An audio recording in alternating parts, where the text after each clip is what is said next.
The NBA has never had more talent, yet some stars make absolutely no sense. For years now, the league's very best have been clear as day. Jokic, Giannis, Shea, Luka, dominant, consistent, undeniable.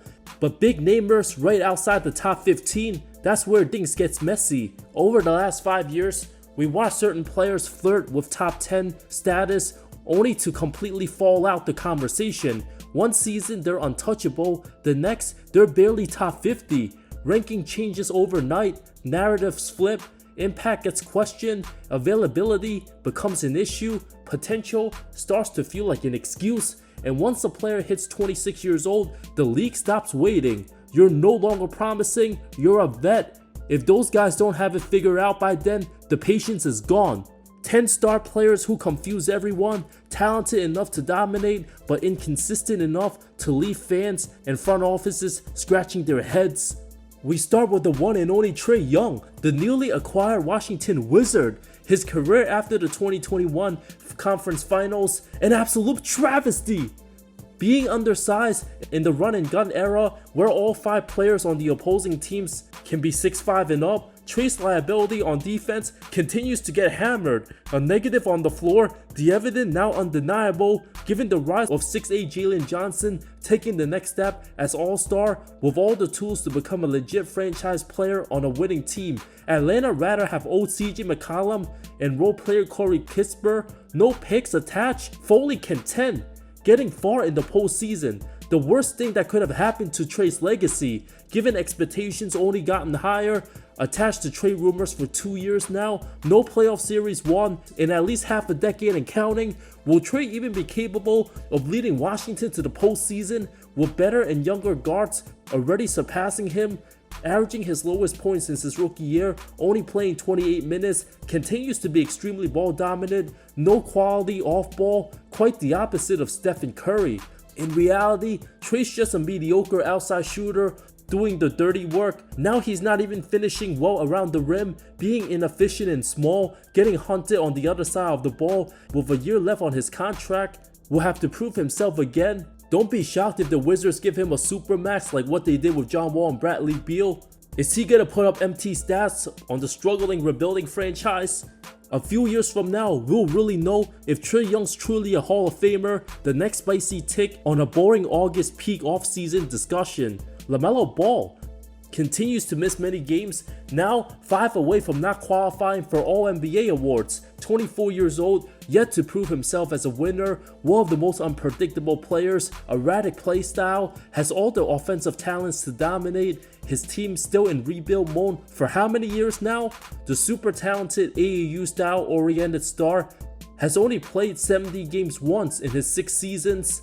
Hasn't played past March since 2022, still having a funky form with a set shot. Him and Luka, 2 of the best tough shot makers in the league. But given all the missed time with numerous ankle injuries, his growth perhaps stagnant, hasn't improved in one clear area, still a lazy defender, not physically strong, easily gets pushed out by more physical defenders, rushes for inefficient shots, doesn't make the game easier when all his bad habits keep building. From never having a real coach, we still haven't figured out if LaMelo can play a winning style of basketball. Instead of street balling on a team without an identity, always looking like he's having fun regardless win or lose when you're down dirty and cracking up on the bench. If he was a serious franchise player, the Hornets wouldn't be restricting his minutes like this. Perhaps avoiding injury setback? It won't matter at all this season since the team won't be going anywhere past the regular season.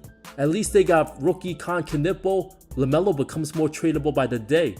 Ja Morant of the Memphis Grizzlies took a massive leap year 3, even elevated to top 10 player discussion, only to take 4 steps backwards. Another 4 steps, he'll be out the league. Could be the next big name in the trade block, the type of guy to have superstar top 10 highlights, but wildly inconsistent, injury prone. Put up a 40-point game December 30th, followed that with 16 points, 7 of 18 games versus the Lakers. after putting himself in MVP conversations just his third year, looked every bit like Derrick Rose caliber. Still heavily relying on athleticism after all these injuries, his peak all of a sudden falling off, just like many undersized athletic score-first guards. Will Ja even be in the league after age 30? First projected as a great kid and hardworking, a clear-cut franchise player, but injuries and his behavior made him an afterthought. When it comes to the stars of the league, his game looked like he aged 10 years. For God's sake, even 37-year-old Russ Westbrook looks better than current Ja half the time, and it's 2026. That's only due to effort. Ever since saying he fine in the West, not backing up those statements, if this was April 2022, many believe Memphis would have made at least one finals next 3 years after. His team was supposed to be like what current Oklahoma City is, but Morant's reckless playstyle as a non-shooter, way too injury prone, gotten hurt badly in multiple playoffs. Many Ja fans have to admit he ain't a number one option no more. It's that simple. Some believe he can turn it around and still average 27 a game on a different team as a number one. Many think he could be a number two, while some don't believe his presence and attitude good for any team with real title aspirations. His teammate Jaren Jackson Jr., how is he 6'11 and averaging 5 rebounds a game, never more than 7 in any season? Now 26 years old, a pretty solid top 35 guy. Has he plateaued offensively, or is there another step Triple J can go? Inconsistent as heck. First 2 games of January, a combined 64 minutes, 4 total rebounds, pulled down 9 the next game. Where's his aggression at? 17 total boards last 4 games with 14 fouls. Memphis still confused whether they can have him or Trae Jackson to completely rebuild the team. If Memphis can get all those draft picks for Desmond Bane, the price of Triple J similar to what Minnesota got for Rudy Gobert. His game much better fit from the perimeter, being 6'10, nowhere near as smooth or skilled as KD, stands out the perimeter too often. When he's more than tall enough to crash the glass at over 240 pounds, he can't take advantage down low against smaller guys, always lacks awareness, never ready for the glass. The type of guy who would struggle in the 90s and 2000s physical style of play, despite his solid outside shooting, can't handle double teams, not aware enough to see what's going on before it's too late. If anything, Triple J might just be a 4th option on a heavy contender, just like what Kristaps Porzingis was to 2024 Boston's title team. Darius Garland of the Cleveland Cavaliers, is he a true star? Overrated, underrated, or hiding in the shadows of backcourt mate Donovan Mitchell? Soon to be 26 years old, should be posting better numbers, but looking similar to his second season, 17.5 points, under 7 assists, when he's supposed to be one of the best passers in the game. The 6-foot undersized point guard before the Mitchell trade looked extremely promising as a franchise player. Had the team kept Lauri Markkanen and had him play the 3 with Olifo, Allen, and Mobley front court, would the Cavs have gotten to the conference finals by now? Who knows? Garland more than capable of putting up high numbers. He's averaged over 23 a game the 42 games played without D. Mitch. Might be another one of those great players to never reach his true prime due to untimely injuries. Is his goal trying to become a true complementary piece, labeled as Mitchell's sidekick, or does Garland really want to run his own team as the primary star? Having toe issues? Is it time to panic for Cleveland fans? On the books till 2028, pretty expensive.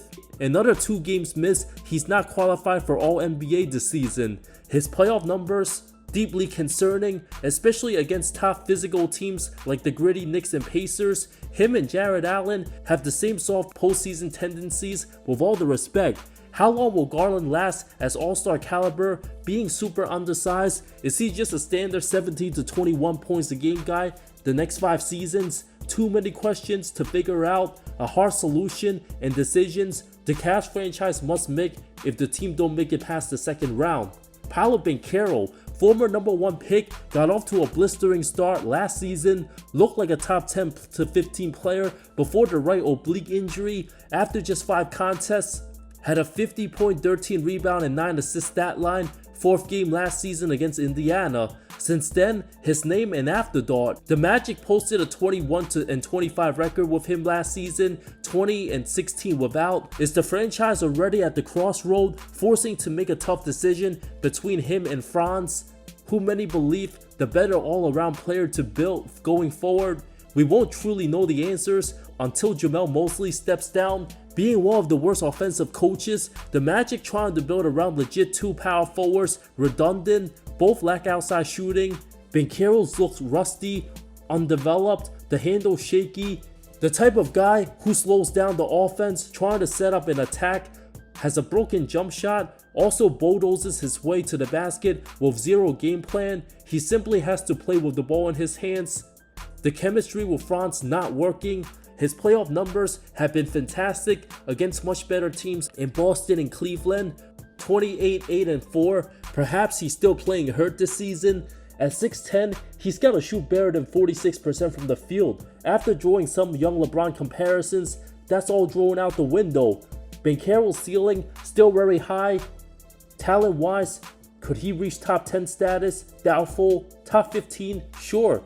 Orlando will depend on him long-term after giving up all their picks for Desmond Bane. Paolo's max contract kicks in next season. The 23-year-old, if there's no second round for the Magic, the panic button will set in Disneyland. Kawhi Leonard, the most confusing great of the 2010s in this generation. His name won't be mentioned in the conversation amongst LeBron, Steph Curry, or even Kevin Durant. When it's time for him to step up and be the leader of his team, gets injured, misses too many games, not dependable. That's been his career since after winning the 2019 title. His 1 year with Toronto, way more memorable than any of his 7 with the Clippers. The 2 titles he's won, super unexpected, wasn't even in Finals MVP conversation at the start of those seasons. Winning the award as a 22-year-old, unfathomable. Being dumped by San Antonio to the most random team possible. Leonard played his best ball in the 2019 playoffs, cementing himself top 75 with a second Finals MVP. Given all the greats, LeBron has all the stats in the world. Steph Curry's 3-point record might never be broken. Kevin Durant on his way to finish top 5 in scoring, when Mr. Leonard himself has fewer points than Tobias Harris. Make it make sense. Where does he rank? Talent-wise, could have been in top 10 discussions had he led the Clippers to the title, but many believe he's not even top 40. With all the games missed after being healthy for most of this season, fingers crossed, the NBA is always better when Kawhi Leonard's playing, has a chance to make first team if he plays above the 65 games. Looking like a top 10 player again, but when he's hurt, no one can tell how long he'll be out. Being only a 6-time All-Star, that's 5 fewer than Chris Bosh, but he has more Finals MVP than Steph. At his peak, can battle with the best of his generation, beating LeBron and Curry in the finals, outdueling Luka's Mavs twice. How much will the 34-year-old have left in the tank? Yet to be seen. Lauri Markkanen, the longest active player to not play a single game in the postseason. Still with the rebuilding Jazz, it's been 4 years now, getting max contracts without the expectations to win. He's just chilling, putting up all-star numbers of 28-7. At a certain point, he's got to speak up for himself and demand out if he truly cares about winning. There's a reason why the NBA trying to change the tank rules last season looked absolutely washed and overrated.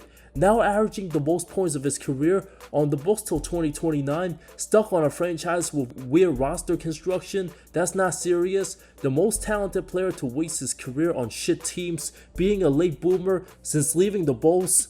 Arguably more talented than draftmate Dillon Brooks, but Brooks highly remembered for his personality. Markkanen needs to play at least one round in the postseason, otherwise his career would be an absolute travesty. Bam Adebayo, when's he gonna break out? Averaging a typical 17-10, his stats identical to his career numbers when he's 28, supposed to be in his prime, being paid $160 million over the next 3 seasons, not playing like a max contract guy. When many called him overrated, proved doubters wrong with the 2 finals runs. Bam geniusly hasn't improved his offensive game the last 5 years, never added the outside shot, terrible offensive development. Many Heat fans have fully accepted his limitations. Is he a true number 1? Absolutely not. but he's extremely valuable to a great team, more of a ceiling raiser like Draymond Green, stuck in the middle of no man's land, and not a play-in scenario. With the current CBA, no team wants to sink that much money on a guy that's not a true superstar. Is he that much better than Rudy Gobert? Sure. Too good defensively to not get the max, but not good enough offensively to make any team feel great about paying him heavy loads. In my opinion, Adebayo's a third option on a contender at best. Having two better co-stars, lethal scorers, Bam anchoring the defense makes the most sense. He'll never be in the top 15 player discussions, always stay in the top 30s with all the respect. Jimmy Butler, one last savior for Golden State, how's he responding? Coasting throughout the regular season, of course, turns up in the playoffs, but being in the tougher Western Conference, every game from February to the end of this regular season will feel like a playoff game for struggling Golden State, trying to make the postseason, averaging around 20 points a game. His numbers are efficient, but way too passive, defers too much when he's capable of scoring more. For somebody making $55 million a year, it's time to get serious now. His legacy super compelling and complicated. Is he a sure Hall of Famer? Of course. That's due to the two improbable finals runs, being the engine to those Miami teams, but already burned bridges at every stop he's played for, forcing his way out when things got hard. When Curry got hurt the Minnesota series, Golden State was never winning that, but Butler averaged just 20 a game the last 4 games, depended upon as a number 1 option. The Jimmy Butler that led Miami to the finals 3 years ago, long gone. Golden State will be fighting for their playoff lives every day when the calendar hits March.